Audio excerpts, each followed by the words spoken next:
तो प्रस्तावना के बारे में आज हमको पढ़ना है। भारतीय संविधान के अंतर्गत बड़ा महत्वपूर्ण टॉपिक है, सभी परीक्षाओं के लिए बहुत ज्यादा महत्वपूर्ण है। हमने आपको पिछली क्लास जब पढ़ाई थी जिसमें हमने आपको टॉपिक कराया था संविधान का निर्माण, याद आ रहा है आपको कुछ? संविधान का निर्माण, तो फॉर्मेशन ऑफ कॉन्स्टिट्यूशन, तो संविधान के निर्माण के बारे में मैंने आपको बताया था, फॉर्मेशन ऑफ कॉन्स्टिट्यूशन के बारे में मैंने आपको बताया था। और मैंने बताया था उस संविधान के निर्माण में आपको कि भारतीय संविधान का निर्माण कैसे चरणबद्ध तरीके से हुआ, और इस चरणबद्ध तरीके से ही जब संविधान का निर्माण हुआ तो कहते हैं ना कि जब एक कोई भी किताब होती है, उस किताब का जब हम पहला पन्ना खोलते हैं तो उसमें लिखा होता है ना भूमिका किताब के बारे में कि ये किताब हमारी कैसी है ना। जब आप कोई मार्केट से किताब खरीदने जाते हो तो आप उस किताब की विषय सूची देख लेते हो कि इसमें क्या क्या है। मान लिया आप कोई प्रीवियस ईयर की किताब खरीदने के लिए गए तो सबसे पहले आप उसमें लिस्ट देख लोगे कि कौन कौन से प्रीवियस ईयर के पेपर इसमें दे रखे हैं, रिसेंट के हाल फिलहाल के दे रखे हैं या नहीं दे रखे। अगर उसमें साल 2025-26 तक के पेपर ऐड नहीं होंगे, 2024 तक के होंगे, तो आप मना कर दोगे कि भाई ये नहीं चाहिए, पुरानी किताब है। तो कुल मिला के हम जब अपने भारतीय संविधान को देखेंगे तो भारतीय संविधान की सबसे पहले हम प्रस्तावना को देखेंगे, और जब हम प्रस्तावना को देखेंगे तो हमको पता चलेगा कि भाई हमारा संविधान कैसा है, याद रखना भैया। तो संविधान के निर्माण के समय मैंने आपको बताया था कि नेहरू जी के द्वारा उद्देश्य प्रस्ताव संविधान सभा में पेश किया गया था, ऑब्जेक्टिव रिजोल्यूशन संविधान सभा में पेश किया गया था, और उस उद्देश्य प्रस्ताव को संविधान सभा के द्वारा स्वीकार किया गया, और उसी में थोड़ा बहुत परिवर्तन करने के बाद, चेंज करने के बाद प्रस्तावना का रूप उसने ले लिया था, याद रखना भैया। प्रस्तावना हमारे लिए इतनी महत्वपूर्ण है, याद रखना कि मैंने यहां पे एक लाइन आपके लिए ऐड की हुई है कि प्रस्तावना को अगर हम बात करेंगे तो प्रस्तावना को भारतीय संविधान की आत्मा की आख्या प्रदान की गई है। The preamble is the described as the soul of the Indian constitution. तो प्रस्तावना को भारतीय संविधान की आत्मा की आख्या प्रदान की गई है, यानी कहा गया कि भैया जो प्रस्तावना है वो भारतीय संविधान की अंतरात्मा है। क्या है भैया? भारतीय संविधान की अंतरात्मा है, इस बात को याद रखना भैया, ठीक है? अच्छी बात है भैया। चलिए अब हम प्रस्तावना को पढ़ेंगे, तो जरा आप सबसे पहले प्रस्तावना को पढ़ने से पहले आप एक बार पहले प्रस्तावना को खुद पढ़िए कि आखिरकार प्रस्तावना है क्या। तो प्रस्तावना का हम भारत के लोग, we the people of India, Bharat को एक संपूर्ण प्रभुत्व संपन्न, संपूर्ण प्रभुत्व संपन्न का मतलब क्या है?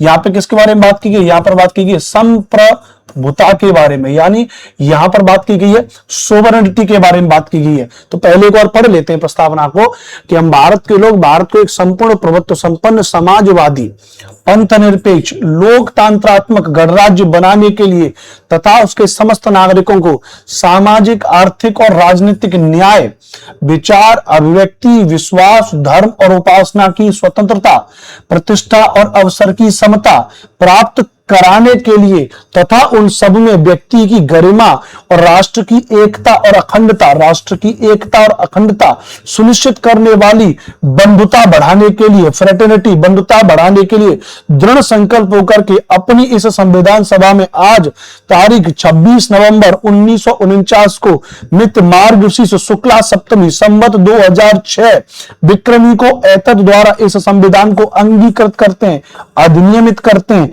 आत्मार्पित करते हैं। ये हमारे भारतीय संविधान की प्रस्तावना है, ये हमारे भारतीय संविधान की प्रस्तावना। इसमें कहा जा रहा है भैया कि बंधुता बढ़ाने के लिए, प्राप्त कराने के लिए, यानी इसमें जो जो बातें लिखी गई हैं वो किसको प्राप्त कराने के लिए? भारतीय नागरिकों को प्राप्त कराने के लिए है, याद रखना भैया, ठीक है? एक बार आप इसको अगेन थोड़ा सा बड़ा करके आप इसको समझें। मैं आपको प्रस्तावना को एक बार और बड़ा करके आपको दिखाता हूं, यहां पे याद रखना। इसको थोड़ा सा और मैं बड़ा कर देता हूं, तो आप जब इसको यहां पे देखोगे प्रस्तावना को तो लिखा है भारत का संविधान में कि हम भारत के लोग भारत को एक संपूर्ण प्रभुत्व संपन्न समाजवादी पंथ निरपेक्ष लोकतंत्रात्मक गणराज्य बनाने के लिए, यानी हम चाहते हैं कि भारत का जो संविधान है वो इन चीजों पर जोर दे कि हम भारत को क्या बनाना चाहते हैं। हमने कहा ना जैसे किताब में क्या है वो उसकी इंडेक्स में पहले पता चल जाएगा। तो ऐसे ही भारत को हम कैसा बनाना चाहते हैं, ऐसा बनाना चाहते हैं और उसके नागरिकों को, आप सबको, हम लोगों को न्याय देना चाहते हैं। सामाजिक, आर्थिक और राजनीतिक न्याय। कितने प्रकार के न्याय देना चाहते हैं? 3 प्रकार के न्याय देना चाहते हैं। सामाजिक, आर्थिक और राजनीतिक न्याय, social, economic and political justice के बारे में बात करते हैं। डायरेक्ट परीक्षा में पूछा जाता है कि प्रस्तावना में कितने प्रकार के न्याय के बारे में बात किया गया, तो प्रस्तावना में 3 प्रकार के न्याय के बारे में बात किया गया। उनको हम फ्रीडम दे रहे हैं भैया, थॉट की, एक्सप्रेशन की, ट्रस्ट की, बिलीफ की, रिलीजियस की, यानी हम उनको 5 प्रकार की स्वतंत्रता दे रहे हैं। विचार, अभिव्यक्ति, विश्वास, धर्म और उपासना की स्वतंत्रता। 3 प्रकार का न्याय, 3 प्रकार का न्याय, 5 प्रकार की स्वतंत्रता, 2 प्रकार की समानता, समानता नहीं समता, दोनों में बड़ा अंतर है। समानता इक्वलिटी, समता इक्विटी, यानी जिसको जितनी जरूरत है उतना देकर के समानता। 2 लोगों को 10-10 रुपए दे दी, ये समानता है। समता कहती है कि एक को 5 रुपए की जरूरत है, एक को 15 रुपए की जरूरत है, तो 15 रुपए वाले को 15 रुपए दीजिए, 5 रुपए वाले को 5 रुपए दीजिए, तब बराबर में लाइए, ये समता है। तो 2 प्रकार की समता है, प्रतिष्ठा और अवसर की समता है। और हम लोगों में गरिमा बनाने के लिए, अखंडता, बंधुता बढ़ाने के लिए आज संविधान सभा में 26 नवंबर 1949 को इस संविधान को स्वीकार करते हैं। समझ में आ गया? बोलिए हाँ के ना, कि हाँ सर समझ में आ गया। तो ये प्रस्तावना आपकी यहां पर समझ में आ गया होगा। इससे बेहतर प्रस्तावना के बारे में आपको कोई नहीं पढ़ाएगा, याद रखना भी है, ठीक है। तो प्रस्तावना के बारे में आपको इतना चीजें आपको यहां पे समझ में आ गई, याद रखना, ठीक है। अब प्रस्तावना में जो शब्द दे रखे, इन शब्दों के बड़े मायने हैं, इन शब्दों के बड़े मतलब हैं। तो एक एक करके अब हम इन शब्दों के बारे में यहां पे डिस्कस आपसे करेंगे। बात क्लियर है? एक एक करके अब हम इन शब्दों के बारे में आपसे यहां पे डिस्कस करेंगे। प्रस्तावना में preamble mention the main ideals and objective of the constitution. प्रस्तावना संविधान के मुख्य आदर्शों एवं उद्देश्यों का उल्लेख करती है। तो जो हमारे संविधान के आदर्श हैं, जो हमारे संविधान के ऑब्जेक्टिव हैं, जो हमारे संविधान के उद्देश्य हैं, उनका उल्लेख करती है संविधान में। क्या क्या उल्लेख कर रही है? हमने आपको बता दिया कि हम लोगों को 3 प्रकार के न्याय के बारे में बात करते हैं। सामाजिक, आर्थिक और राजनीतिक न्याय हम देंगे, ध्यान रखना भी है, ठीक है। सामाजिक, आर्थिक, राजनीतिक समानता देंगे, प्रतिष्ठा, अवसर और राजनीतिक समानता देंगे क्या? नहीं, पेपर में कई बार पूछ लेता है। 2 प्रकार की। कब स्वीकार किया गया? 26 नवंबर 1949 को। बात क्लियर है? बात क्लियर भैया? बहुत बढ़िया, आगे चलेंगे। अब हम चलेंगे यहां पे संविधान में। तो याद रखना, संविधान के प्रस्तावना की 2 चीजें, एक तो प्रस्तावना का स्रोत, सोर्स प्रस्तावना का क्या भैया? एक तो प्रस्तावना का सोर्स क्या है और एक है संविधान का बेस क्या है। संविधान का बेस क्या है, याद रखना। जैसे हमने आपको बताया, याद करिए संविधान का सोर्स क्या है, तो मैंने आपको बताया था कि संविधान का जो आइडिया हमने लिया है, जो संविधान का विचार है, वो हमने अमेरिका से लिया है, अमेरिका के संविधान से लिया है। हमने कहां से लिया है? तो संविधान का जो आइडिया है, प्रस्तावना का जो विचार है, वो हमने अमेरिकन कॉन्स्टिट्यूशन से लिया है, यूएस कॉन्स्टिट्यूशन से लिया है। जबकि संविधान में जो प्रस्तावना की जो भाषा है, जो लैंग्वेज है, उसको हमने कहां से लिया है? तो उसको हमने ऑस्ट्रेलिया के संविधान से लिया है। तो संविधान में जो प्रस्तावना की जो भाषा है, उसको याद रखना, हमने ऑस्ट्रेलिया के संविधान से लिया है। जो विचार है, उसको हमने अमेरिका के संविधान से लिया है। और इसका जो आधार क्या है, वो है ऑब्जेक्टिव रिजोल्यूशन। क्या भैया? वो क्या हो जाएगा? तो वो हो जाएगा आपका ऑब्जेक्टिव रिजोल्यूशन हो जाएगा। यानी इसको हम कहेंगे उद्देश्य प्रस्ताव, को 13 दिसंबर 1946 को पंडित जवाहरलाल नेहरू ने पेश किया था। कहां पर पेश किया था? संविधान सभा में, कॉन्स्टिट्यूशन असेंबली में, संविधान सभा में पेश किया, जिसे 22 जनवरी 1947 को संविधान सभा ने अपनाया। इंपोर्टेंट बात क्या? जिसे 22 जनवरी 1947 को संविधान सभा ने अपनाया। तो संविधान सभा ने कब अपनाया? तो 22 जनवरी 1947 को संविधान सभा ने इसको स्वीकार कर लिया। किसको? उद्देश्य प्रस्ताव को। तो उद्देश्य प्रस्ताव को स्वीकार कब किया गया? तिथि याद रखिएगा, 22 जनवरी 1947 को इसको स्वीकार कर लिया। और पेश कब किया गया? तो 13 दिसंबर 1946 को इसको पेश किया गया संविधान में। और यही उद्देश्य प्रस्ताव ही प्रस्तावना बन गया है। तो क्या आपको प्रस्तावना और प्रियम्बल के बारे में ये चीजें समझ में आ गई? बताओ भैया। प्रियम्बल यानी प्रस्तावना का आधार क्या है? उद्देश्य प्रस्ताव है। स्रोत क्या है? भाषा क्या है? विचार क्या है? ये चीजें आपको समझ में आ गई भैया? बताइए। वंदना जी राधे राधे। रमेश कुमार गुड आफ्टरनून, सभी का स्वागत है। मैं आप सभी के कमेंट्स को थोड़ा बाद में देखूंगा, अभी हम लोग पहले कायदे से पढ़ लेते हैं। गुड मॉर्निंग सभी को, नमस्ते नमस्कार, राम राम भाई सभी को। तो प्रस्तावना है क्या? देखो मैं बहुत बेसिक से बता रहा हूं, मतलब मैं मान के चलता हूं आप में से विद्यार्थी ऐसे होंगे जिनको इनके बारे में नहीं पता है, तो मैं उस तरीके से मान के चल रहा हूं। बिल्कुल जिसको नहीं पता होगा मैं उस तरीके से मान के चलूंगा। तो प्रस्तावना क्या है ये बात मैंने आपको बता दी भैया। प्रस्तावना है क्या एक्चुअल में, वो प्रस्तावना मैंने आपको पढ़ा दी। प्रस्तावना की पूरी थ्योरी मैंने आपको पढ़ाई, माने प्रस्तावना में क्या लिखा हुआ है, प्रस्तावना क्या देती है वो हमने आपको बता दिया, प्रस्तावना का स्रोत क्या है, प्रस्तावना का आधार क्या है, ये सारी चीजें हमने आपको बता दी। छोटे छोटे प्रश्न डायरेक्ट एग्जाम में यहां से बन जाते हैं कि भाई क्या क्या चीजें, ठीक है, अच्छी बात। अब हम पढ़ेंगे प्रस्तावना के इन शब्दों के बारे में। तो हमने कहा हम भारत के लोग, we the people of India having solemnly resolve to constitution India into a, हम भारत के लोग भारत को एक संपूर्ण प्रभुत्व संपन्न उसके सब नागरिकों को करना चाह रहे हैं। किस रूप में करना चाह रहे हैं? तो शब्द याद रखिएगा, पूछा जाता है कि भारतीय संविधान में ये शब्दों का एक्चुअल क्रम क्या है। भारतीय संविधान की प्रस्तावना में ये शब्दों का एक्चुअल क्रम क्या है, ये सवाल डायरेक्ट पूछ लिया जाता है। तो याद रखना शब्दों का एक्चुअल क्रम में एक ट्रिक मैं आपको बता दे रहा हूं, ट्रिपल एस डी आर याद रखना, बड़ा इंपॉर्टेंट बड़ा महत्वपूर्ण ट्रिक है। ट्रिपल एस डी आर याद रख लीजिएगा। क्या याद रखना है? ट्रिपल एस डी आर याद रखना है।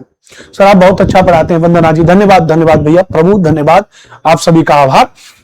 तो याद रखना हमने क्या था, एक ट्रिक याद रख लेना है, triple S D R trick आपको याद रख लेना है। और ट्रिपल एस डी आर में याद रखना एक एस का मतलब क्या हो जाएगा, एक एस का मतलब हो जाएगा सोवरन, एक एस का मतलब क्या हो जाएगा, सोवरन, सोवरन मतलब संप्रभु, और वही सोवरनिटी हो जाती है तो संप्रभुता हो जाएगी, और क्या हो जाएगी, संप्रभुता हो जाएगी, ध्यान रखना, ठीक है। उसके अलावा एक है सोशलिस्ट यानी समाजवादी, तो संपूर्ण प्रभुत्व संपन्न कह दीजिए, इसी को हम क्या कहते हैं, इसी को हम लोग संप्रभुता, इसी को हम लोग क्या कह देंगे अंग्रेजी में, इसी को हम लोग सोवरेनिटी कह देंगे, ध्यान रखना।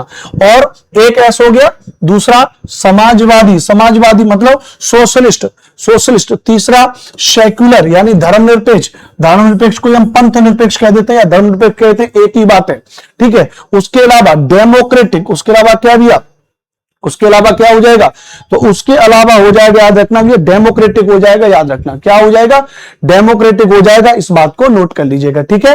तो डेमोक्रेटिक अगर हो जाएगा तो डेमोक्रेटिक का अर्थ क्या हो जाएगा, लोकतांत्रिक। डेमोक्रेटिक का अर्थ क्या हो जाएगा, तो डेमोक्रेटिक का अर्थ हो जाएगा लोकतांत्रिक हो जाएगा, याद रखना क्या हो जाएगा भैया, लोकतांत्रिक हो जाएगा, याद रखना भैया, ठीक है। और उसके अलावा बात करेंगे रिपब्लिक, रिपब्लिक का अर्थ क्या हो जाएगा, गणतंत्र हो जाएगा, इस बात को याद रखना भैया। बोलो क्लियर है? तो एक बार आप इसको दोहराइए, एक बार आप इसको दोहराइए, और एक सेकंड के लिए मैं माइक म्यूट कर रहा हूं, आप इसको दोहराइए।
ठीक है, बात क्लियर? चलिए, तो आई होप आपने पूरा शब्दों को एकदम आपने क्रमिक रूप से चीजों को आपने यहां पर पढ़ा, क्रमिक रूप से चीजों को आपने यहां पर समझा कि भाई आखिरकार प्रस्तावना है क्या, आखिरकार प्रस्तावना है क्या, ये चीजों को आपने यहां पर समझ लिया कि हाँ भाई कहानी क्या है, ठीक है भैया, अच्छी बात, अच्छी बात, इस बात को याद रखना भैया, ठीक है। अब यहां से सीधा डायरेक्ट ये सवाल पूछ लिया जाएगा, यहां से सीधा डायरेक्ट यही सवाल आपके पेपर में पूछ लिया जाएगा, इस बात को याद रखना भैया, ठीक है। अच्छा अब देखो, जैसे अगर सीधा पूछ लिया जाए भैया, and to secure to all its citizen, माने उसके सभी नागरिकों को हम क्या सिक्योर करना चाहते हैं उसके बारे में हमने आपको बता दिया। अब हालांकि सवाल में मैंने कहा जैसे जस्टिस क्या है, तीन प्रकार का है, सामाजिक, आर्थिक और राजनीतिक न्याय, तो social, economic and political justice के बारे में लोग बात करेंगे, याद रखना भैया। उसके अलावा बात करेंगे लिबर्टी के बारे में, तो ऑफ थॉट यानी विचार की स्वतंत्रता, एक्सप्रेशन यानी अभिव्यक्ति की स्वतंत्रता, बिलीव यानी विश्वास की स्वतंत्रता, फेथ यानी धर्म की स्वतंत्रता, एंड वर्शिप यानी उपासना की स्वतंत्रता, यानी उपासना की स्वतंत्रता, equality of status of authority and promote among them all, मतलब हम हर किसी को समानता देते हैं भारतीय संविधान में, and assuring the dignity of the individual, कोई भी व्यक्ति हो, इंडिविजुअल हो, एंड द यूनिटी हो and integrity of the nation in our constitution assembly. ये मैंने आपको पूरा इसके बारे में बता दिया। अब एक एक करके इनके बारे में समझेंगे। जैसे सबसे पहले अगर डायरेक्ट सवाल कभी आ जाएगा, तो डायरेक्ट सवाल अगर आता है तो एक चीज से आपके पेपर में डायरेक्ट सवाल जरूर आ जाएगा, और वो आपके में डायरेक्ट सवाल है भैया कि भाई संप्रभुता क्या है। सबसे पहली बात तो ये हो जाएगी, शब्द से सीधा आ जाएगा कि संप्रभुता क्या है। तो संप्रभुता में हमने कहा मेरे दोस्तों कि सोवरेनिटी मींस द कंप्लीट, याद रखना भैया, sovereignty means the complete power of India in its internal and external affairs. समझना, दो शब्दों का प्रयोग किया गया, इंटरनल एंड एक्सटर्नल शब्दों का प्रयोग किया गया कि संप्रभुता का अर्थ है कि संपूर्ण शक्ति भारत अपने आंतरिक एवं बाह्य मामलों में किसी विदेशी सत्ता या शक्ति के अधीन नहीं है। पहले क्या था, पहले जितने भी नियम कानून होते थे, मैंने आपको संविधान की ऐतिहासिक पृष्ठभूमि पढ़ाई है, तो सारी चीजें कहां से आती थी भैया, तो सारी चीजें आती थी भारतीय संविधान से आती थी। सारी चीजें कहां से आती थी भैया, सारी चीजें क्या आती थी भैया, भारतीय संविधान से आती थी। बोलो हाँ कि ना।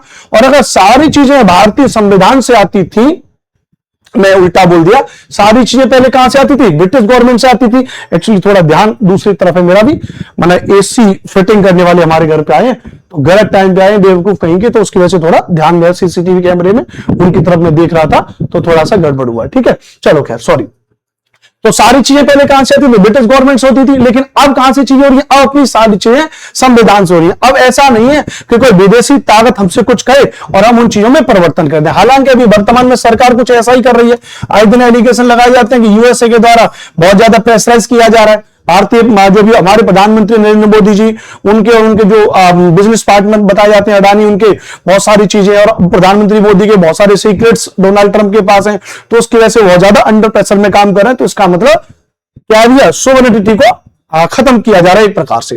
तो और भारत की जो संप्रभुता वो किस में निवास करती है, तो भारत के लोगों में निवास करती है। Sovereignty of India resides in the people of India. तो डायरेक्ट सवाल पूछ लिया जाएगा कि भारत की संप्रभुता भारत के लोगों में निवास करती है।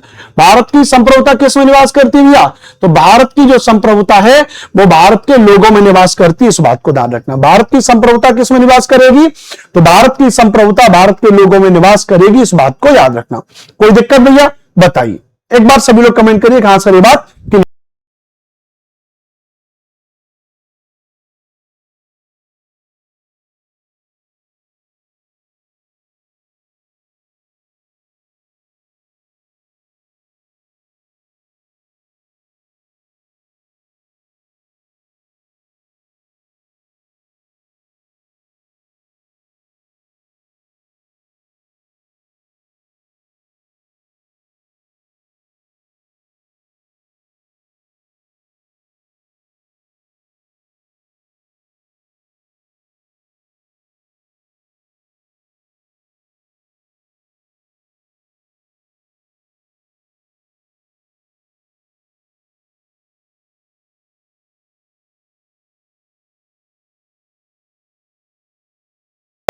बहुत बढ़िया शानदार, आगे बढ़ते।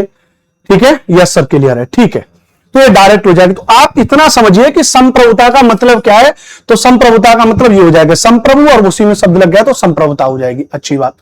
दूसरा एक शब्द आता है संप्रभु शब्द हो गया, तो इसी को हम क्या कहेंगे, जब ये देश में निवास कर रही है तो संप्रभुता हो जाएगी। तो संप्रभु यानी संप्रभुता। अब सोवरेन को हमने कहा सोवरेनिटी, तो सोवरेनिटी दो प्रकार की है। एक तो हमने कहा इंटरनल सोवरेनिटी है कि किसी विषय पर कानून बना सकते हैं, सेहत पे, नैतिकता पे, शिक्षा पे, किसी भी चीज पे अगर कानून बनाना है तो हमारी आंतरिक सोवरेनिटी कहती है कि हमें किसी भी अंडर प्रेशर में काम नहीं करना है। एक्सटर्नल कह रहे हैं कि किसी बाहरी शक्ति के नियंत्रण में न होना, कोई भी हम चीजों को कर ले, विदेशी क्षेत्र को ले सकते हैं, कोई भी हमारा विदेशी क्षेत्र अंडरटेकिंग है उसको ले सकते हैं, याद रखना भैया, या अपने क्षेत्र को छोड़ सकते हैं, किसी के साथ कोई भी संधि कर सकते हैं किसी के साथ, कोई भी व्यापारिक संधि कर सकते हैं, कोई आर्थिक लोन ले सकते हैं, कुछ भी कर सकते हैं। लेकिन आजकल ये जो बाहरी, जो हमारी एक्सटर्नल सोवरेनिटी है, वही क्या भी है, वही थोड़ा सा कॉम्प्रोमाइज हो गई है, ऐसा एलिगेशन लगता है। पीएम मोदी पर ऐसा एलिगेशन लगता है कि अंडर यूएस प्रेशर में आकर के भैया वो जो है बाहरी संप्रभुता के अंडर प्रेशर में आ गए हैं। ठीक है, तो आई होप आप यहां पे संप्रभुता के बारे में समझ गए होंगे कि संप्रभुता क्या है भैया। ठीक है, अच्छी बात, कोई दिक्कत, बोलो क्लियर। अब दूसरा शब्द आपकी भारतीय संविधान की प्रस्तावना में आता है जिसको हम कहते हैं सोशलिस्ट, समाजवादी शब्द आता है। तो समाजवादी शब्द का मतलब क्या है, याद रखना, एक्चुअली में जो समाजवादी शब्द है ये दर्शाता है, हमने क्या कहा, भारतीय संविधान की प्रस्तावना में बात किसकी की जा रही है कि भैया हम भारत के नागरिकों को ये चीज दिलवाने के लिए प्रतिबद्ध हैं। ये संविधान बनाने वालों ने कहा कि हम संप्रभुता दे रहे हैं, और संप्रभुता किसमें निवास कर रही है, भारत के लोगों में निवास कर रही है। अगर संप्रभुता के साथ में पीएम मोदी कॉम्प्रोमाइज करे, इसका मतलब भारत की जनता को धोखा दे रहे हैं। समझ रहे भैया।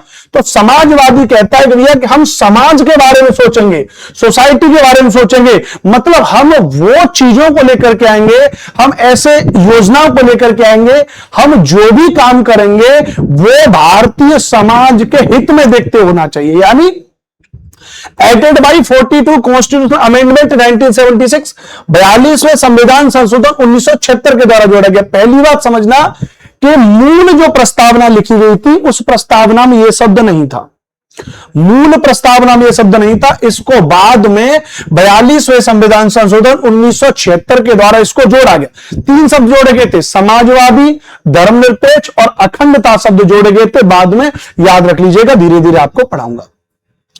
1991 में मिश्रित अर्थव्यवस्था की बात हुई, लेकिन अभी भी शब्द समाजवादी लिखा हुआ है। हमारे यहां पे कौन सी अर्थव्यवस्था को स्वीकार किया गया, जैसे अमेरिका में निजी अर्थव्यवस्था है, प्राइवेट इकोनॉमी है भैया, वहां गवर्नमेंट का हस्तक्षेप बहुत ज्यादा नहीं है। रूस में गवर्नमेंट इकोनॉमी है, वहां प्राइवेट का बहुत ज्यादा हस्तक्षेप नहीं है, वहां सर्वे सर्वा गवर्नमेंट है। लेकिन हमारे यहां पे प्राइवेट और गवर्नमेंट दोनों का मिश्रण है। हमारे यहां पे प्राइवेट बैंक भी काम कर रहे हैं, हमारे यहां पे गवर्नमेंट बैंक भी काम कर रहे हैं, हमारे गवर्नमेंट सेक्टर भी काम कर रहा है, हमारे यहां पे प्राइवेट सेक्टर भी काम कर रहा है। लेकिन प्रधानमंत्री नरेंद्र मोदी और जो है कि सब कुछ प्राइवेटाइजेशन करने के मूड में, सब कुछ प्राइवेट हाथों में दे रहे हैं। और अगर प्राइवेट हाथों में दे रहे हैं तो इसका मतलब वो भारतीय प्रस्तावना का कहीं ना कहीं इसका उल्लंघन कर रहे हैं। याद रखना, इसका वायलेशन कर रहे हैं, इसका अतिक्रमण कर रहे हैं, क्योंकि भारतीय संविधान की प्रस्तावना में मिक्स्ड इकोनॉमी के बारे में बताया गया है। और मिक्स्ड इकोनॉमी में भी गवर्नमेंट यानी पब्लिक सेक्टर की चीजें ऊपर होनी चाहिए, गवर्नमेंट की प्रधानता होनी चाहिए। तो it tells about the economy, या अर्थव्यवस्था के बारे में बताता है कि सब जो समाजवादी है कि हमें वो काम करना चाहिए जिसमें सरकार प्रधानता रहे और सरकार जनता के प्रति कुछ ऐसी चीजों को करे। याद रखना भी है, ठीक है, याद रखना, अच्छी बात ध्यान रखना। अब मोड ऑफ इकोनॉमी में कहते हैं तो इकोनॉमी कई प्रकार की होती है, जैसे मैं थोड़ा यहाँ पे एक्स्ट्रा पॉइंट में ऐड किया है। जैसे मोड्स ऑफ इकोनॉमी के बारे में बात करेंगे तो कई प्रकार की होती है। जैसे आपने कई बार सुना होगा, एक लिबरलिज्म के बारे में आपने सुना होगा। लिबरलिज्म मतलब उदारवाद, उदारवाद, लिबर नहीं, ठीक है, आप सोचोगे लिबर नहीं, लिबरलिज्म यानी उदारवाद। तो उदारवाद के जनक माने जाते हैं जॉन लॉक माने जाते हैं। इंपॉर्टेंट बात है, ध्यान रखना, उदारवाद के जनक कौन माने जाते हैं, जॉन लॉक माने जाते हैं। No contribution of government to the economy, सरकार का कोई योगदान नहीं होता अर्थव्यवस्था में। ये निजीकरण की बात कही, तो निजीकरण के जनक या उदारवाद के जनक कौन माने जाते हैं, जॉन लॉक साहब को माना जाता है, जॉन लॉक साहब को माना जाता है, याद रखना भी, ठीक है। तो सरकार का कोई भी योगदान अर्थव्यवस्था में नहीं होता है। निजीकरण के बारे में बात करता है, जॉन लॉक के बारे में बात करता है। तो याद रखना, एक इकोनॉमी होती है जिसको हम कहते हैं समाजवाद, सोशलिज्म, जिसके जनक लेनिन साहब को माना जाता है। याद रख लीजिएगा, जो समाज की बात करता है, यानी वह सरकार जिसे समाज ने चुना हो, सब कुछ सरकारी, टोटल गवर्नमेंट के बारे में बात करता है, टोटल गवर्नमेंट के बारे में बात करता है। अब आप कहोगे कि सर अगर टोटल गवर्नमेंट के बारे में बात करता है तो हमारे यहां पे तो भैया सरकारी की समाजवाद के बारे में बात किया गया, लेकिन हमारे यहां पे तो प्राइवेट भी है। यही तो है, शब्द समाजवादी लिखा हुआ है, लेकिन अर्थव्यवस्था मिश्रित अर्थव्यवस्था, उसके बारे में बात करेंगे। एक व्यवस्था होती है, इसको मार्क्सवादी व्यवस्था कहते हैं, मार्क्सिज्म, जिसको कार्ल मार्क्स, जर्मनी का कार्ल मार्क्स था, उसने कहा कि लेबर का कंट्रोल होना चाहिए, labour should be have control, labour should be have control. उसने कहा भैया कि टोटल क्या होना चाहिए, लेबर का कंट्रोल होना चाहिए। The workers of the world are united, दुनिया के मजदूर एकजुट हो जाए, ऐसा नारा कहा था कार्ल मार्क्स ने। कार्ल मार्क्स ने नारा दिया था भैया कि दुनिया के मजदूरों एकजुट हो जाओ, क्योंकि वो बात करता है मजदूरों के बारे में, बात करता है, वो कहता है कि भैया मजदूरों ने दुनिया में सब कुछ बनाया। याद रखना, एक और अर्थव्यवस्था का मॉडल होता है जिसको हम साम्यवाद कहते हैं, जिसको हम लोग कम्युनिज्म कहते हैं, जिसके माओ त्से तुंग जो है चाइना के व्यक्ति है, माओ त्से तुंग, उन्होंने कहा कि लोगों का समूह कंट्रोल करता है। माओ त्से तुंग चाइना में हुए, इन्होंने साम्यवाद के जनक माने जाते हैं। तो पूरी दुनिया में अगर मोटा माटी अगर हम बात करेंगे तो अर्थव्यवस्था के 3-4 मॉडल प्रचलन में रहते हैं, अर्थव्यवस्था के 3-4 मॉडल प्रचलन में रहते हैं, याद रखना भैया, ठीक है। चलिए सर, आप बहुत मेहनत कर रहे हैं हम लोगों के लिए, आप खुद के लिए टाइम नहीं निकाल पाते हैं। देखो ये बात सत्य है वैशाली, वैश जी, बच्चे मेरे बारे में क्या सोचते हैं मैं इसका जवाब तो नहीं दे पाता हूं, लेकिन ये ऑनेस्ट बात है कि ये जो कंटेंट मैं आपको करा रहा हूं ना, ये जो पीपीटी है, ये जो नोट्स है, ये जो थ्योरी है, बहुत मुश्किल से मुश्किल मतलब एक्स्ट्रा एफर्ट करके बना करके मैं आपके लिए बना रहा हूं, तो इसमें कोई दो राय नहीं है। और मेरा हमेशा प्रयास यही रहता है कि भाई मैं चीजों को ज्यादा से ज्यादा और कराऊं, लेकिन कभी कभी सर्कमस्टेंस ऐसे बन जाते हैं कि आदमी जो चाहता है वो कर नहीं पाता है। बट मैं कहते हैं ना कि मैं आदमी जब बहुत कुछ गलत हो रहा है और उसको सही करने की कोशिश करता है तो और गलत हो जाता है। अब वही बहुत सारी चीजें, अब मैं वही सारी चीजों को करने की कोशिश कर रहा हूं, अब देखिए सारी चीजें बेहतर होंगी, ठीक है। तो मोटा माटी 4 चीजों के बारे में बात करते हैं, लेकिन हम लोग जो है भी किसके बारे में बात करते हैं, हम लोग मिश्रित अर्थव्यवस्था के बारे में बात करते हैं। हम लोग किसके बारे में बात करते हैं, हम लोग मिश्रित अर्थव्यवस्था के बारे में बात करते हैं, जिसमें सरकार की प्रधानता रहे, जिसमें सरकार की प्रधानता रहे, याद रखना भी है, ठीक है। चलिए आगे चलेंगे, ठीक है। सर प्लीज हिस्ट्री करा दीजिए, गुप्त काल मुगल काल, ठीक है जी। अब तीसरा शब्द क्या है, सेक्युलर, जिसको हम धर्मनिरपेक्ष या पंथ निरपेक्ष कहते हैं, याद रखना भैया। तो याद रखना ये धर्मनिरपेक्ष और पंथ निरपेक्ष के बारे में अगर बात करेंगे, याद रखना, देखो कितनी बढ़िया पीपीटी मैंने आपके लिए बनाई है। तो it was also added by the 42 constitutional amendment 1976, यह भी 42वें संविधान संशोधन 1976 के द्वारा जोड़ा गया। क्या धर्मनिरपेक्ष शब्द भी कब जोड़ा गया, तो धर्मनिरपेक्ष शब्द भी 42वें संविधान संशोधन 1976 के द्वारा जोड़ा गया। All religion are equal in this, the country has no religion, इसमें सभी धर्म बराबर हैं, देश का कोई धर्म नहीं है। इसमें क्या भैया, इसमें सभी धर्म बराबर हैं, देश का अपना कोई भी धर्म नहीं होना चाहिए। मतलब भारतीय संविधान में अगर धर्मनिरपेक्षता के बारे में बात की गई तो इसका मतलब हमारे देश में सभी धर्म समान हैं। जैसे पाकिस्तान में कहा जाता है इस्लामिक गणराज्य पाकिस्तान, मतलब वो अपने आप को रिपब्लिक घोषित कर रहा है, लेकिन कैसा इस्लामिक घोषित कर रहा है, मतलब वो मुसलमानों का देश है। लेकिन भारत में कभी ये नहीं कहा गया कि वो सनातन का देश है। भारत में हिंदू, मुस्लिम, सिख, ईसाई, जैन, पारसी, बौद्ध सब लोगों को समान अधिकार प्राप्त है ना। तो धर्मनिरपेक्ष कहता है भैया कि सभी धर्म बराबर हैं, देश का कोई धर्म नहीं है। मतलब देश जो है, सरकार जो है वो किसी एक धर्म के हिसाब से नहीं चलनी चाहिए, है ना। जैसे लोग कहते हैं कि सीएम है उत्तर प्रदेश के योगी आदित्यनाथ, सीएम है आदित्यनाथ, तो सीएम योगी आदित्यनाथ है उत्तर प्रदेश के, 2 बार से मुख्यमंत्री आपको पता है भैया। 2019 में आए, तो 2024 में फिर से आए, और 2027 में अगले साल इलेक्शन होना है। तो लोग कहते हैं कि अगली साल अगर 2027 में अगर वो जो याद रखना भैया मुख्यमंत्री बन गए, तो अगर 3 बार मुख्यमंत्री बन गए तो वो व्यक्ति प्रधानमंत्री बनने के योग्य हो जाता है, मतलब उसकी वैल्यू बढ़ जाती है। इसलिए बीजेपी गवर्नमेंट, विशेष तौर से गृह मंत्रालय अमित शाह जी के अंडर में आता है, वो कहते हैं कि इस बार यूपी में छेड़छाड़ होगी और योगी जी को मुख्यमंत्री नहीं बनाया जाएगा। लेकिन मैं कहता हूं कि अगर योगी जी मुख्यमंत्री भी बन गए तब भी वो प्रधानमंत्री बनने के लिए योग्य नहीं माने जाएंगे। कारण क्या है, योगी आदित्यनाथ जी एक धर्म विशेष से आते हैं, सनातन धर्म से आते हैं, हम सब सनातन धर्म से आते हैं। लेकिन भारत देश में सारे रहने वाले लोग केवल सनातनी धर्म तो है, लेकिन सारे सनातन धर्म को मानने वाले लोग नहीं है। भारत देश में मुसलमान भी हैं, सिख हैं, बौद्ध हैं, जैन हैं, पारसी हैं, सारे ठाकुर और पंडित नहीं बसते हैं भारत में। भारत में एससी, एसटी, ओबीसी अलग अलग जाति के लोग भी बसते हैं। अगर प्रधानमंत्री एक धर्म विशेष का हो जाएगा तो इसका मतलब संविधान के इस पंथ निरपेक्ष या धर्म निरपेक्ष शब्द को इसका अतिक्रमण हो जाएगा, इसका वायलेशन हो जाएगा, क्योंकि वो भगवा रंग का कपड़ा पहनते हैं। अगर भगवा रंग का कपड़ा पहनेंगे तो आचरण से सनातनी है और व्यवहार से भी सनातनी है उनकी एक्टिविटीज, तो देश को कंट्रोल नहीं कर पाएंगे। एक राज्य किसी धर्म विशेष के से चल सकता है, लेकिन पूरा देश एक धर्म विशेष से नहीं चल सकता है। आप इस बात को समझ रहे हैं, बहुत कुछ सीखने को आपको मिलेगा मुझसे, ठीक है। Government does not run according to any religion, सरकार किसी धर्म के अनुसार नहीं चलती है। सरकार क्या नहीं चलेगी भैया, किसी भी धर्म के हिसाब से सरकार नहीं चलेगी। इस बात को आप यहां पे याद रख लीजिएगा, कोई दिक्कत तो नहीं भैया। आगे चलेंगे, कह रहे हैं कि equal respect will be given to all religions in the country, देश में सभी धर्मों को समान आदर दिया जाएगा। देश में सभी धर्मों को क्या दिया जाएगा, आदर दिया जाएगा। इस बात को ध्यान रखना, मतलब कोई भी हो आप ऐसा नहीं कर सकते हैं कि भाई आप किसी धर्म को ज्यादा मान सम्मान दें, आप किसी धर्म को कम सम्मान दें, तो ये चीजें गड़बड़ हो जाएंगी। तो क्या आप सेक्युलर वर्ड का मतलब समझ गए? तो एक बार सभी विद्यार्थी यस सर कमेंट कर देंगे कि हाँ सर हम सेक्युलर वर्ड का मतलब यहां पर समझ गए। हम सेक्युलर वर्ड का मतलब हम यहां पे समझ सकें, इसके बारे में आप मुझे बता दीजिए। क्या सर हम यहां पे सेक्युलर वर्ड को समझ गए? कोई दिक्कत? अच्छी बात, आगे चलेंगे।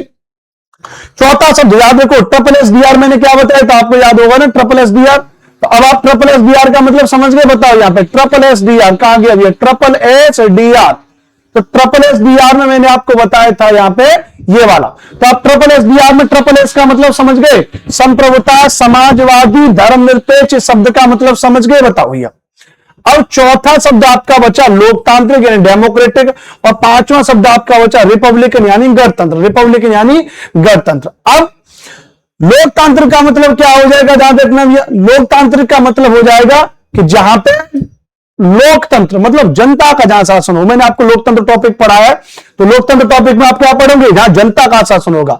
गणतंत्र टॉपिक में आप क्या सुनोगे, रिपब्लिकन सिस्टम, यानी जहां पे देश का सर्वोच्च नेता एक निश्चित समय के लिए चुना जाएगा। तो यहां से ट्रिपल एस डी आर से सवाल कई बार पेपर में बन जाता है। यहां से ट्रिपल एस डी आर से सवाल ये कई बार पेपर में बन जाते हैं। क्या हो गया जी, पीपीटी भी हैंग होगी क्या हमारी? लो जी,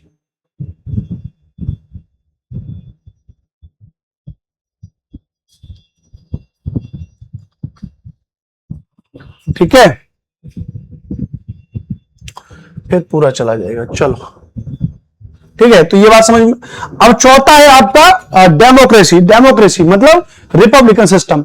तो उस रिपब्लिकन सिस्टम से पहले आपको डेमोक्रेसी को समझना पड़ेगा। तो मैंने आपको क्या कहा, डेमोक्रेसी शब्द जो है वो दो शब्दों से मिलकर बना हुआ है। पहला शब्द है, याद रखना भैया, डेमो जिसका अर्थ है पीपल, दूसरा शब्द है कार्सिया जिसका अर्थ है रूल, यानी सरकार का वह स्वरूप जिसमें जनता के द्वारा चुने गए प्रतिनिधियों के द्वारा शासन किया जाता है या डायरेक्ट जनता के द्वारा शासन किया जाएगा। ऐसी व्यवस्था को हम लोग क्या कहेंगे, लोकतांत्रिक व्यवस्था कहेंगे। मतलब यहां पर रूल्ड बाय पीपल होगा, जनता का शासन होगा। तो यहां ये व्यक्ति की मुंडी घूम रही है, वो कह रहा है अच्छा लोकतंत्र का मतलब ये जनता का शासन है, और जनता का अगर शासन है तो जनता के द्वारा चुने गए प्रतिनिधि जनता के प्रति जवाबदेही होंगे, आंसरेबल होंगे, उनको बताना पड़ेगा। और प्रधानमंत्री मोदी ये नहीं बताते हैं, कोई भी प्रेस कॉन्फ्रेंस नहीं करते हैं, जनता के सवालों के जवाब नहीं देते हैं। लोकतंत्र का चौथा स्तंभ मीडिया, प्रधानमंत्री मोदी के द्वारा क्या कर लिया गया है, पूरी तरीके से इसको साइलेंट कर दिया गया, बोलना ही नहीं है। राइट, याद रखना भैया। तो चौथा होता है डेमोक्रेसी। अब डेमोक्रेसी का मतलब क्या है कि the country will be ruled by the people, देश में जनता का शासन होगा। अब देश में जनता का शासन होगा यानी जनता के द्वारा एक निश्चित समय के लिए एक व्यक्ति को चुना जाएगा। A person to be elected by the public for a fix period time, एक निश्चित समय के लिए जनता के द्वारा उस व्यक्ति को चुना जाएगा, वो क्या कहलाएगा, डेमोक्रेसी हो जाएगी। और डेमोक्रेसी में एक व्यक्ति हुए जिनको हम कहते हैं अमेरिका के राष्ट्रपति, यूएस प्रेसिडेंट हुए, याद रखना भैया। तो यूएस प्रेसिडेंट हुए 16वें अमेरिका के राष्ट्रपति हुए, इनका नाम है अब्राहम लिंकन साहब। क्या नाम है इनका? नाम है अब्राहम लिंकन। तो अब्राहम लिंकन साहब ने कहा, याद रखना, अब्राहम लिंकन साहब ने कहा कि जो लोकतंत्र है वो जनता का, ऑफ द पीपल, जनता के लिए, फॉर द पीपल, जनता के द्वारा, बाय द पीपल है। तो उन्होंने कहा कि लोकतंत्र जनता का, जनता के लिए, जनता के द्वारा होता है।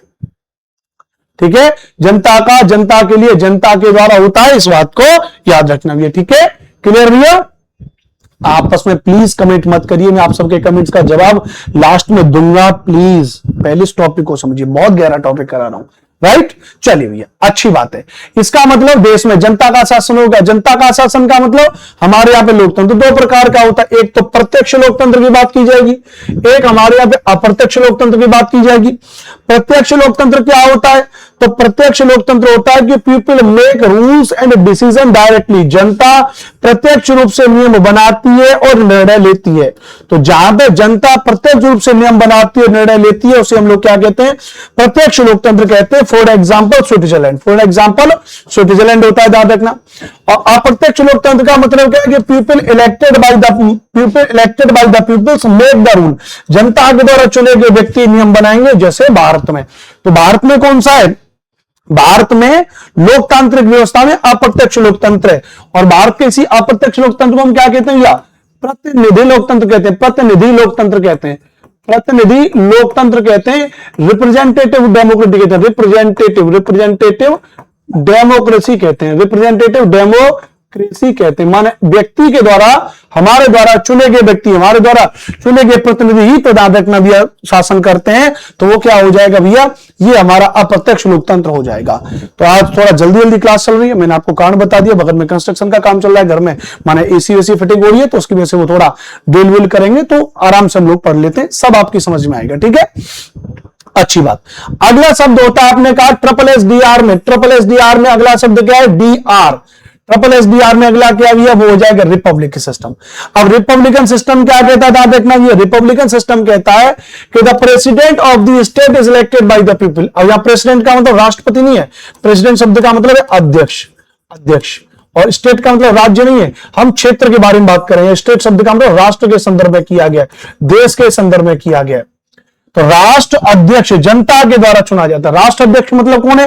जो राष्ट्र का मुखिया है, यानी प्रधानमंत्री के संदर्भ में अगर कहा जा रहा है तो उसको कौन चुन रहा है? जनता ही तो चुन रही है भाई। जनता, आप विधायक को चुनते हो, आप सांसदों को चुनते हो, उन सांसदों में से ही वो प्रधानमंत्री उनको बनाया जाता है।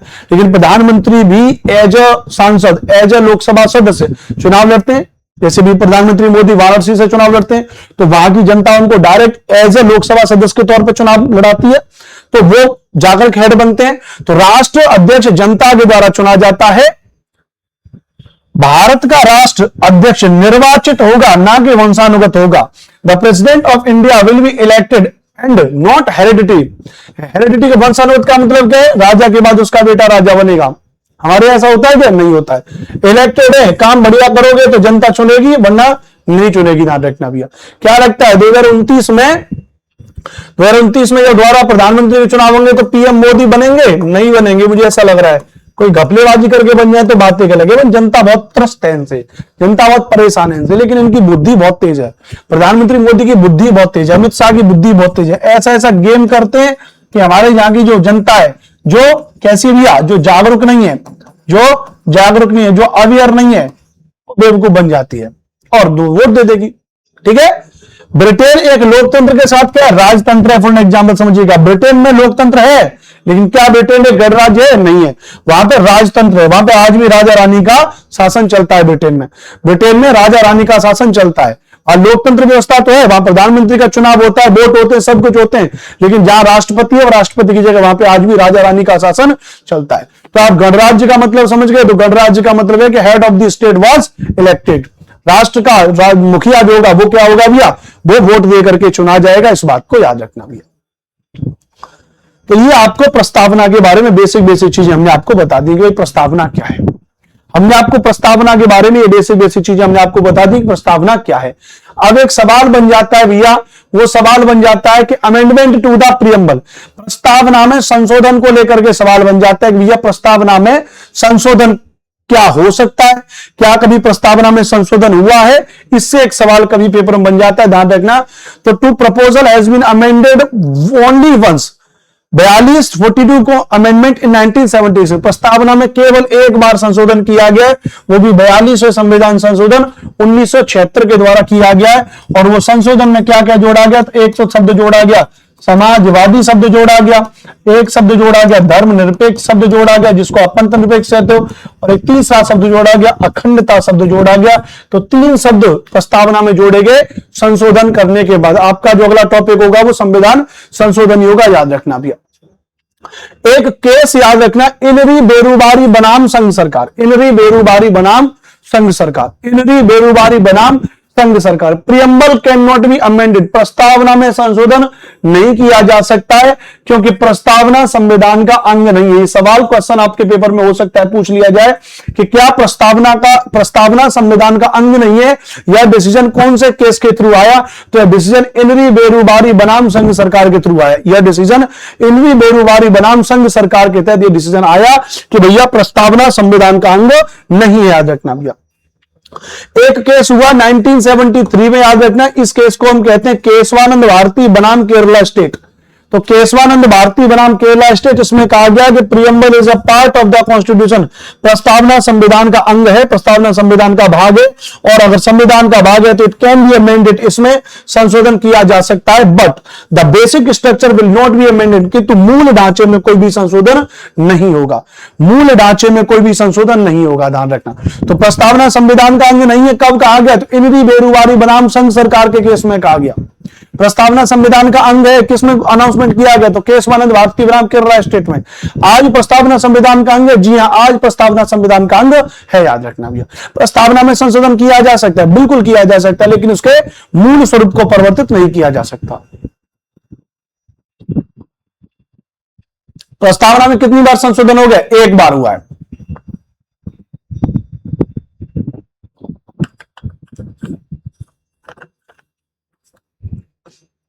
बताइए, यहां पे कोई भी दिक्कत हो तो बताइए, फिर हम सब लोग आगे बढ़ जाते हैं,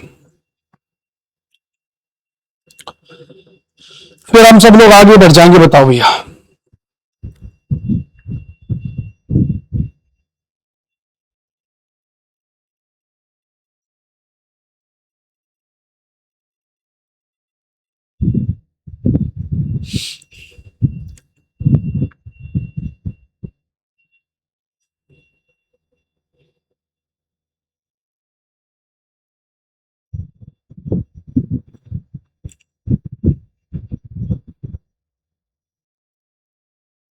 ठीक है,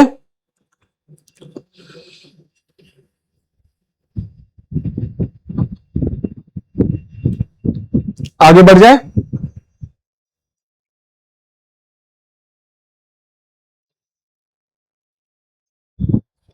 चलो, दीपमाला शर्मा कमेंट कर रहे हैं, सर बीजेपी को ही टारगेट करते हैं, बाकी गवर्नमेंट बहुत अच्छा करके गए क्या। अरे मेरी बहन, तुम्हें नहीं पता है, बीजेपी के कट्टर समर्थक से बात कर रही हो तुम। मैं बीजेपी का कट्टर समर्थक था, समझ रहे हो। योगी जी और मोदी जी कहते हैं अंधभक्त वाली फीलिंग होती थी मेरे अंदर, माने मैंने सपोर्ट किया है, मेरा पूरा परिवार बीजेपी से जुड़ा हुआ है, वोट दिया हमने, टारगेट नहीं कर रहा हूं, उम्मीद थी इनसे कि ये उस तरीके से काम करेंगे। बाकी सारी गवर्नमेंट तो मट्टी पलित की थी, इसलिए तो वो सारी गवर्नमेंट आज खत्म हो गई। सोच के देखिए, जिस पार्टी से 3 प्रधानमंत्री हुए, दादा प्रधानमंत्री, बाप प्रधानमंत्री, है ना, मैया प्रधानमंत्री, अम्मा, मतलब उस लेवल के पीढ़ी दर पीढ़ी प्रधानमंत्री भले हों, कांग्रेस पार्टी आज खत्म है। क्यों? प्रॉपर वो जनता के हिसाब से काम नहीं किया। आम आदमी पार्टी दिल्ली में आई, जनता ने पूर्ण बहुमत के साथ सरकार बनाई, दिल्ली में उस तरीके से काम नहीं किया, झूठे बात, देखिए खत्म हो गया। बीजेपी पार्टी जिस तरीके से आई, शुरुआत में बोले, काम किया नहीं किया, खत्म हो जाएगी।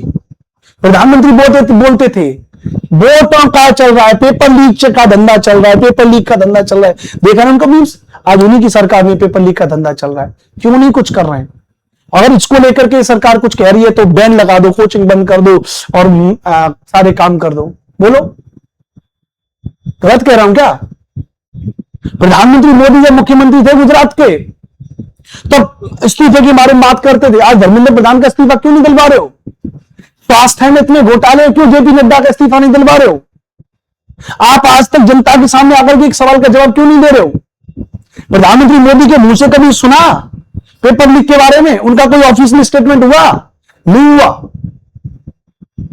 लेकिन राहुल गांधी को एक छींक भी आ जाए ना, खट से तुरंत ट्वीट हो जाएगा प्रधानमंत्री मोदी का, राहुल गांधी की छींक से वायरस बाहर आ गया, लोगों का खतरा है, बहिष्कार करो कांग्रेस का। है? यही पार्टी है जो धर्म के साथ है। कितने युवा धार्मिक बन रहे हैं, धार्मिक नहीं बन रहे हैं भैया, कट्टरता है। समझ लो मेरी बहन, टीचर हूं, धर्म भी मेरा मानना है, जाति से ब्राह्मण वर्ग से आता हूं, जातिवाद मानता नहीं हूं लेकिन ब्राह्मण वर्ग से आता हूं, पूजा पाठ वेद पाठी ब्राह्मण हूं मैं। आजकल के लोग धार्मिक नहीं बन रहे हैं, है ना। जैसे गांजा किसी को पिला दो ना तो इस प्रकार की गंजेड़ी बन रहे हैं, टीका लगा करके भगवा कपड़ा पहनने से वेद पाठी धार्मिक नहीं बन जाओगे। रीलबाजी में धार्मिकता नहीं होती है, धार्मिकता आचरण है ना। आचरण से धार्मिक बनिए, आप देखिए, समझ रहे भैया। गांजा मार के धार्मिकता नहीं होती है। भोला भोले भोले मैं तेरे मस्त हूं, भोले मैं तेरे मस्त हूं, गांजा मार लिया, भोले के में मस्त नहीं हो, दारू पी ली, शराब पी ली, भोले में मस्त नहीं हो। धार्मिकता दिखाई नहीं जाती मेरी बहन, तुम भी इसी चीज की शिकार मुझे लग रही हो। धर्म निजी मामला है, माना जाता है, स्वीकार किया जाता है, दिखाने लायक नहीं है। और वो धर्म क्या जो दूसरे की बुराई करे और अपने धर्म को माने, दूसरे के धर्म की बुराई करे, वो धर्म नहीं है। जयराम जी की, आगे बढ़ते हैं। तो ये मैंने आपको प्रस्तावना के बारे में बता दिया। अब एक दो सवाल कुछ कर लेते हैं कि भारतीय संविधान के किस भाग को उसकी आत्मा की आख्या प्रदान की गई है। तो भारतीय संविधान के किस भाग को उसकी आत्मा की आख्या प्रदान की गई है, बताओ भैया, बताओ ये किसमें की गई है। तो प्रस्तावना को, किसको भैया, तो हमने क्या कहा भैया, प्रस्तावना को कहा गया। किसको भैया, याद रखना भैया। तो प्रस्तावना को भारतीय संविधान की आत्मा की आख्या प्रदान की गई, याद रखना भैया। क्या प्रदान की गई, ये भी याद रखना। एक केस हुआ था गोलकनाथ वर्सेस पंजाब राज्य में, जस्टिस हिदायतुल्लाह ने कहा था, याद रखना, जस्टिस हिदायतुल्लाह, याद रखना है ना, जस्टिस हिदायतुल्लाह का नाम याद रखना। तो जस्टिस हिदायतुल्लाह ने प्रस्तावना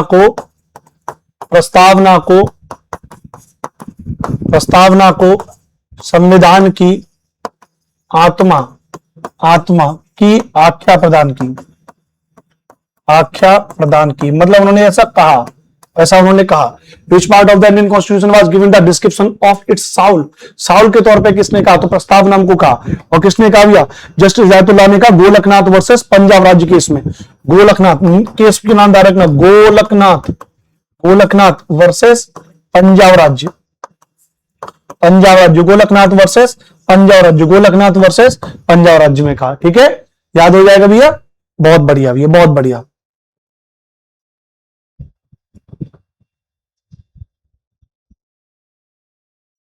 आगे बढ़ जाए भैया, अगला सवाल।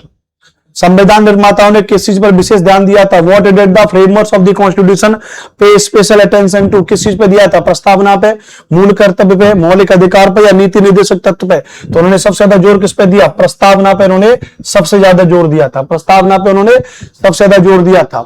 There is a popular sovereignty in India because the preamble, कहा गया जी, because the preamble of constitution of India begin with these words. Bharat में जनप्रिय संपर्क होता है क्योंकि भारत के संविधान के बारे में, कि भारत के संविधान की जो शुरुआत है वो किससे होती है भैया, तो कहा जाता है हम भारत के लोग, we are the people of India having solemnly to resolve RSSDR। तो किससे शुरुआत होती है भैया, तो we the people of India, हम भारत के लोग से शुरुआत होती है। किससे शुरुआत होती है, हम भारत के लोग से शुरुआत होती है। लेकिन याद रखना, जैसे हमने भारतीय संविधान में बहुत ज्यादा स्रोत विदेशी देशों से लिए हैं, तो ये वाली लाइन प्रस्तावना में हम भारत के लोग, ये हमने कहां से लिए, याद रखना ये UN के संबोधन से लिए है, UN के संबोधन से ली है। किससे लिए, UN के संबोधन से। United Nation of Organization, UN हुआ था ना कब भैया, 24 अक्टूबर 1945 को UNO बना था। तो उस UN का संबोधन था कि हम संयुक्त राष्ट्र संघ के लोग, तो वहीं से ये बात कॉपी की गई है कि हम संयुक्त राष्ट्र संघ के लोग की जगह हम भारत के लोग। ठीक है, याद रखना भैया, एक्स्ट्रा पॉइंट बता रहा हूं। अगला सवाल है कि भारत को गणतंत्र क्यों कहा जाता है, why is India called a republic, बताओ। तो हमने क्या बताया था, गणतंत्र का मतलब क्या है कि head of the state was elected, मुखिया जो होगा वो चुना जाएगा। तो जहां राज्य का प्रमुख निर्धारित अवधि के लिए निर्वाचित होता है। भारतीय नागरिक मूलभूत अधिकार उपयोग करती है। राज्यों का एक संघ है। विधानमंडलों की अधिकतम संख्या जनता द्वारा प्रत्यक्ष होती है। इंग्लिश वाले बच्चे इंग्लिश में यहां से पढ़ सकते हो। तो सही उत्तर क्या हो जाएगा? Here the head of the state is elected for a fixed term. एक निश्चित समय के लिए राज्य का मुखिया को क्या किया जाएगा? चुना जाएगा। तो डी इसका क्या हो जाएगा? सही आंसर हो जाएगा। नोट कर लीजिएगा।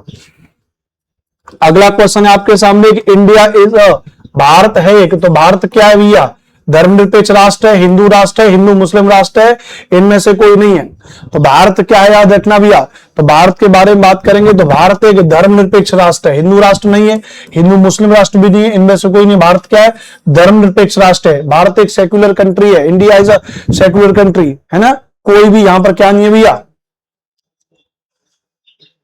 धर्म यहां पर नहीं, सारे धर्म यहां पर माने जाते हैं।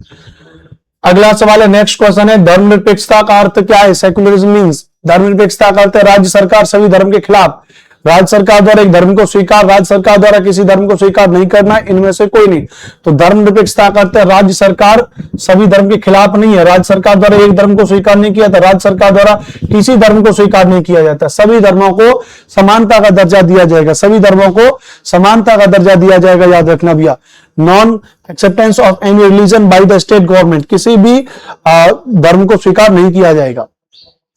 अगला सवाल है, India is a secular state means that the Indian state, Bharat एक धर्मनिरपेक्ष राज्य है, भारत एक धर्मनिरपेक्ष राज्य है, इसका मतलब है कि भारतीय राज्य। तो भारत एक धर्मनिरपेक्ष राज्य, इसका मतलब क्या है? धर्म विरोधी नागरिकों का समर्थन करना, बहुसंख्यक समुदाय के धर्म का समर्थन करना, अल्पसंख्यक समुदाय के धर्म का समर्थन करना, किसी का समर्थन नहीं करना है, किसी निश्चित धर्म का समर्थन नहीं करना है, किसी निश्चित धर्म का समर्थन नहीं करना है। Does not support a certain religion, किसी निश्चित धर्म का समर्थन नहीं करना है। इस बात को याद रखना भैया। क्लियर भैया? इस बात को याद रखना भैया ओनली। ठीक है, क्लियर है, बहुत अच्छी बात। बाकी देखो इसमें 2-3 सवाल दे रखे हैं, आप इन सवाल को आप यहां पे कर लेना, इसमें मैंने पूरा आपको दे दिए, इसका पूरा पीडीएफ में भी आपको दे दूंगा। तो पूरा टॉपिक्स मैंने आपको बता दिया भैया, प्रस्तावना पूरा टॉपिक्स आपका हो गया। आई होप आपको समझ में आएगा। प्यारे साथियों, मुझे फॉलो करें भैया, हमें सपोर्ट करें, हमारे यूट्यूब चैनल्स को सब्सक्राइब करें, हमारे एप्लीकेशन को आप सभी लोग डाउनलोड करें। हमारे एप्लीकेशन का नाम क्लास 1 प्रिपरेशन ऐप है। आप अपने दोस्तों को इसके बारे में बताइए, अपने मिलने वालों को बताइए जो तैयारी कर रहे हैं, हमारे बारे में बताइए। भैया अनुपम भारद्वाज सर हैं जो यूट्यूब पे पढ़ाते हैं, एसएसटी भाई अनुपम सर के नाम से जीएस पढ़ाते हैं, एसएसटी पढ़ाते हैं। नमस्ते, नमस्कार, पढ़ते रहें, हमारे साथ में जुड़े रहें। जय हिंद, वंदे मातरम।